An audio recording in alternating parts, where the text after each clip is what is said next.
Welcome to Stories by Miss Nightmare. What you're about to hear is not for the faint of heart. Today I'll tell you about the second room. I didn't notice the man in the second bedroom right away. In fact, for the first week after moving in, I didn't notice him at all. I thought the creaks in the floorboards were just the house settling. I thought the strange smell in the hallway was just leftover paint. I thought the shadow I glimpsed through the slightly open door was just the curtain swaying in the breeze. It was only when I started waking up at exactly 3:17 a.m. each night that I began to wonder if I was wrong. The first time, I figured it was nothing, just my body adjusting to the new place. The second time, I noticed that the door to the second bedroom was open wider than I remembered. The third time, I got up to close it, and I swear, I heard breathing. I told myself it was the neighbor's TV. Paper-thin walls, nothing to worry about. But by the fourth night, I wasn't so sure. My lease said the house had 2 bedrooms. I'd only needed 1. The second had been empty when I toured the place. Empty except for a chair in the middle of the room, facing the door. I'd laughed at how creepy it looked, thinking I'd just move it out when I unpacked. But now I couldn't bring myself to go in. Something about that room felt wrong, like the air was thicker there, like the walls were listening. I started keeping the door shut during the day. At night, though, I'd wake to find it open again, wide open, as if someone wanted me to see inside. By the third time it happened, I developed a habit of checking that door every night before bed, making sure it was shut. Then one morning in January, I found it open. Just a crack, maybe 2 inches, enough that I could see into the darkness beyond. I stood there in the hallway, toothbrush in my mouth, staring at that narrow gap. I could have sworn I'd shut it the night before. The next morning, it was open wider. The morning after that, it was shut again, but the bed frame had been moved slightly, maybe an inch to the left. That was the first time I thought about calling the landlord. But what would I tell him? That my furniture was moving by itself? Instead, I tried something else. Before bed that night, I put a glass of water right in the doorway, thinking that if the door opened, it would tip over and I'd have proof. When I woke up, the glass was still standing, full of water, but the door was wide open. I told myself it must have been me, that I'd gotten up in the night and opened it without remembering. That's possible, right? People do things in their sleep. I shut the door again, but the thought lingered all day that I might be moving around my own flat at night without knowing. It was an unsettling idea, but at the time I preferred it to the alternative. By the second week of January, I'd stopped bothering to keep the second bedroom door shut. It was pointless. No matter what I did, latch it, prop something against it, I'd wake up to find it open. It wasn't just the door anymore. Sometimes the air in the hallway would smell different. Not bad, exactly, but not like me. A faint scent of something old, like a stack of yellowed paper or a coat that's been in storage too long. I'd notice it first thing in the morning, hanging heavy just outside that doorway, and by the time I'd returned from making coffee, it would be gone. Once, I thought I heard whispering in there. I'd been walking past on my way to the bathroom when the sound caught me. Not words I could make out, more like 2 voices overlapping in a low, urgent murmur. I froze, my ear tilting toward the gap in the door. It went silent almost immediately, like they'd noticed me listening. I told myself it was the neighbors. Thin walls, old building, sound carrying strangely. It made sense. Except the second bedroom didn't share a wall with anyone. Just a stairwell. The first time I saw him, I didn't even realize it was him. It was late one night in February. I'd gone into the kitchen to get a glass of water, half asleep and barefoot on the cold floorboards. I'd passed the second bedroom without looking, but something in the corner of my eye caught a shape against the darker darkness inside. I turned my head, and there was a man standing at the far wall, just standing there. He was facing the window, hands at his sides, his posture so still it looked unnatural. His head was slightly tilted downward, like he was staring at something on the floor. I froze in the doorway, my brain scrambling to make sense of what I was seeing. Then I blinked, and the room was empty. The man, if there even was one, had been gone between one heartbeat and the next. I didn't go in. I shut the door, slowly, and went back to my bedroom. I lay awake until morning, telling myself I'd imagined it, a trick of the shadows. My eyes playing games in the dark. The next night I dreamt of him. In the dream I was lying in my bed, unable to move. I could see into the hallway where the second bedroom door stood open, spilling darkness into the corridor. Something moved in that darkness, Not toward me, not away from me, but side to side like it was pacing. Then the pacing stopped. He stepped into the hallway. I still couldn't move. The man was tall, too thin for his frame, his shoulders slightly hunched. His skin was pale in a way that looked almost gray, and his hair hung forward, hiding his eyes. He was barefoot. He didn't walk to me. He just stood outside my door, and then he smiled. I woke up gasping. The image of that smile burned into my head. It wasn't the smile of someone happy to see you. It was the smile of someone who knows something you don't, and enjoys the fact you don't know it yet. The following morning, I swore I could still smell him in the hallway.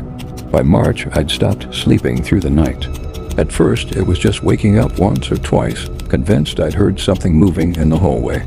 But then the waking became staying awake, lying there in the dark for hours, listening to the building's creaks, the hum of the fridge, the faint tick of the wall clock in the living room. Listening for footsteps, I swore I sometimes heard, but could never quite catch. I started drinking more coffee to make up for the fatigue, but the coffee made me jittery. That didn't help the paranoia. One morning, I noticed something odd in the kitchen. I'd left a mug on the counter before bed. I was sure of it, the dregs of tea still inside. But when I came in, the mug was in the sink. Not just in the sink, rinsed clean. It happened again with my keys. I keep them on a hook by the door. That morning, they weren't there.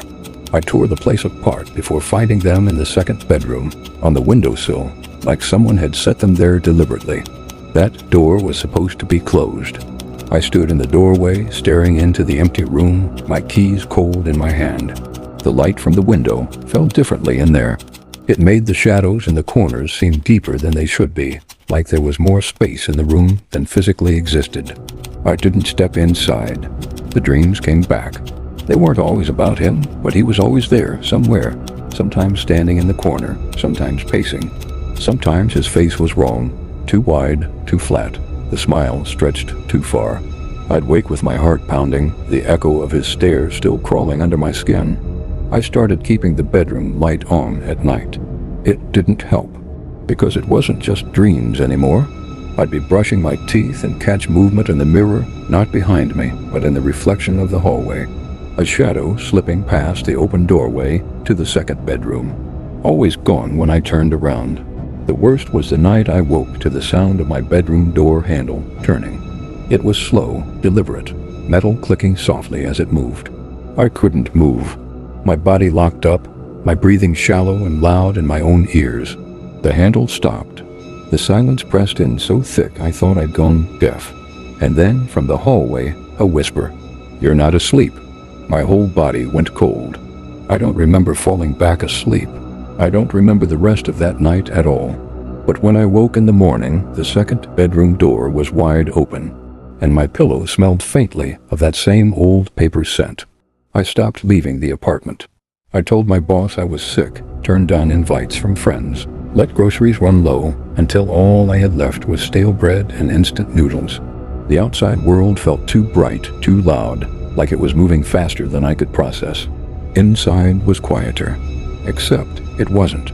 Some days I'd swear I could hear him breathing. Not loudly, just the faint rhythm of someone sitting still, steady and patient. It came from the second bedroom. I kept the door shut, but one afternoon I walked past and found it open again. The air inside was colder than the rest of the apartment. Dust hung in the sunlight, but it didn't drift. It seemed to hang there, frozen. And in the far corner, I could see the faint outline of a chair. There had never been a chair in that room. I closed the door without stepping inside. That night, I dreamed I was sitting in that chair, in that exact corner, facing the door. The man was standing in the doorway, looking at me like I was the intruder. His lips moved, but the words didn't reach me. They rattled around inside my head instead. Too many voices layered over each other to make sense. When I woke, my neck hurt like I'd been sitting upright all night. The chair was in the corner of the second bedroom. I don't remember putting it there. It was then I started noticing him in other places. At first, it was subtle. A tall figure across the street, standing in shadow. A reflection in a store window, gone when I turned. Then he started showing up inside, in the blur of my peripheral vision as I walked down the hallway, in the dark of my bedroom before I switched on the light. I stopped trusting mirrors. One morning, I was washing my face when I looked up and saw him in the mirror, standing behind me, his face almost level with mine.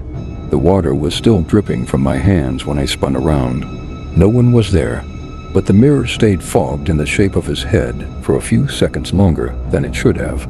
That evening, I heard him move for the first time. Not footsteps this time, something heavier. A dragging sound, slow and irregular, like one leg didn't work properly. It started in the second bedroom, crossed the hallway, and stopped outside my bedroom door. I sat frozen on the bed, heart hammering so hard I could hear it in my ears. The dragging started again, but this time it moved away. I thought maybe it was over, until I realized my bedroom door had been open when I went to bed. Now it was shut, and I never heard it close. I didn't wake up that night. I never got the chance to sleep. I'd been sitting in bed for hours, staring at the second bedroom door across the hall. No noise, no shadows moving underneath, nothing to justify the weight in my chest. But I knew he was there, not thought, not suspected. I knew. It was the kind of knowing that feels older than thought itself. The same way you know you're falling before you hit the ground. I don't remember getting out of bed. One moment I was staring at the door, the next I was standing in front of it. My hand shook on the knob, and I realized I was holding my breath. When I pushed the door open, the room was dark, darker than darkness should be. It felt heavy, like the shadows had substance, like walking into thick water. The chair was in the middle of the room, and he was sitting in it. Tall, thin, pale. His head was tilted forward just enough that his eyes were hidden in shadow, but I didn't need to see them to feel them on me. My feet stayed rooted to the spot. He didn't move, he just waited. It hit me then, all this time I thought he'd been intruding on my home. But looking at him, I felt like I was the one trespassing. "Why are you here?" I asked. My voice sounded too loud in the heavy dark. He smiled, not with his mouth that stayed closed, but something in the air shifted, like the shape of the room had bent into a grin. "I live here," he said. His voice was wrong, as though it came from the walls instead of him. "No, you don't." My throat was tight. "This is my house." A pause. The chair creaked as he leaned forward. "No," he whispered. "You live in my head." The air collapsed in on me. I couldn't breathe.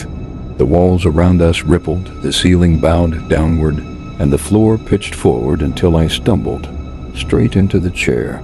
The moment I sat, the dark vanished. I was in my bedroom again. Morning light, silence, my bed neatly made. I would have thought it was a dream, if not for one thing. I couldn't move. I could see the second bedroom from where I sat. Its door was open, just a crack, and through it I could see my body standing perfectly still, looking right at me. It smiled and shut the door